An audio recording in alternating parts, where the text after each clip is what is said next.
வணக்கம் பட்ஜெட் விசாலம் என்னோட குட்டி திரைக்கு உங்களை நான் வரவேற்கிறேன். வாங்க வீடியோக்கு போகலாம். பார்க்குறவங்களா இருந்தீங்கன்னா இந்த வீடியோ கீழே இருக்க ரெட் கலர் சப்ஸ்கிரைப் பட்டனை கிளிக் பண்ணிக்கோங்க. அப்படி பக்கத்தில் இருக்க பெல் ஐக்கானையும் கிளிக் பண்ணிக்கோங்க. அப்போ தான் என்னோடய வீடியோஸ் உங்களுக்கு ரெகுலராக நோட்டிஃபிகேஷனில் வரும். இது பீட்ரூட்டில் ஜாம் எப்படி செய்கிறதுங்கிறத இன்றைக்கி வீடியோவில் பார்க்க போகிறோம். இது ரொம்ப ஹெல்த்தியானது. உங்களுக்கு பீட்ரூட்டை நார்மலாக சாப்பிடாமல் இந்த மாதிரி ஜாமாக செஞ்சு நம்ம கிட்ஸுக்கு கொடுக்கலாம், நம்மளும் சாப்பிடலாம். பெருசு பெருசாகவே நீங்கள் கட் பண்ணிக்கலாம். கட் பண்ணிட்டு அது மூழ்கிற அளவு தண்ணி விட்டுக்கோங்க. தண்ணி விட்டு குக்கரில் நல்லா பாயில் பண்ணி எடுத்துக்க வேண்டியதுதான். ஃபஸ்ட்டு நான் ஃபுல்லாக இப்போ தண்ணி ஊற்றிருக்கிறேன், பார்த்துக்கோங்க. ஃபுல்லாக எடுத்து வச்சுட்டு இப்போ இதை ஒரு விசில் பாயில் ஆகிடுச்சு. குக்கரில் ஒரு விசில் பாயில் பண்ணி எடுத்து வச்சிருந்தோம்ல, இது நல்லா இப்போ பாயில் ஆகிடுச்சு. இப்போ இதை நம்ம அரைக்கிறதுக்கு மிக்ஸி ஜாருக்கு ட்ரான்ஸ்ஃபர் பண்ணிடலாம்.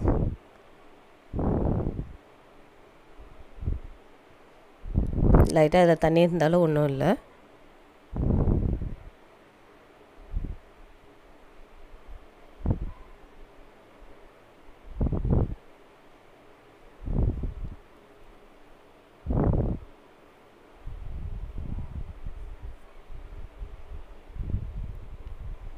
இப்போ இதெல்லாம் மீதி தண்ணி இருக்கும், அது இருக்கட்டும்.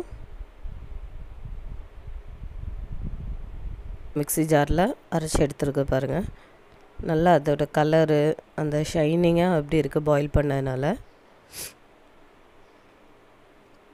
இப்போ நம்ம இது ஆல்ரெடி நம்ம வேக வச்சோம்ல அந்த தண்ணி தான், அதை இதில் ஆட் பண்ணிக்கிறோம். வேறு எந்த தண்ணியும் நம்ம இதில் சேர்க்க போகிறதில்ல. இதோட ஒரு பங்கு பீட்ரூட்னா அரை கப் வெல்லம். நான் வெல்லம் எடுத்துருக்கேன், நீங்கள் விருப்பப்பட்டிங்கன்னா சுகர் வேணாலும் எடுத்துக்கலாம். அப்புறம் வெல்லமும் நல்லா அந்த தண்ணியும் கரைஞ்சிருச்சு. இப்போ நம்ம அரைச்சி வச்சுருக்கிற பீட்ரூட் பேஸ்ட்டை இதில் நம்ம ஆட் பண்ணிக்கலாம்.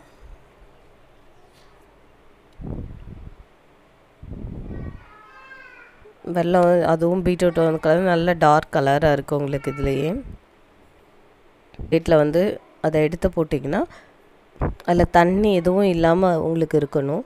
அந்த மாதிரி இருந்துச்சு அப்படின்னா தான் உங்களுக்கு ஜாம் கரெக்டான பதம் வந்துருச்சு அப்படின்னு அர்த்தம். ஒரு பாத்திரத்தில் வச்சு லைட்டாக நகட்டுங்க. பொருளை வதங்கிருச்சு. இந்த டைமில் ஒரு ஸ்பூன் அளவுக்கு நெய்யை ஆட் பண்ணிக்கிறேன். நான் 1/4 கிலோவுக்கு பீட்ரூட்டுக்கு ஒரு ஸ்பூன் நெய் நல்லா ஷைனிங் கொடுக்கும், உங்களுக்கு ஒரு டேஸ்ட் கொடுக்கும்.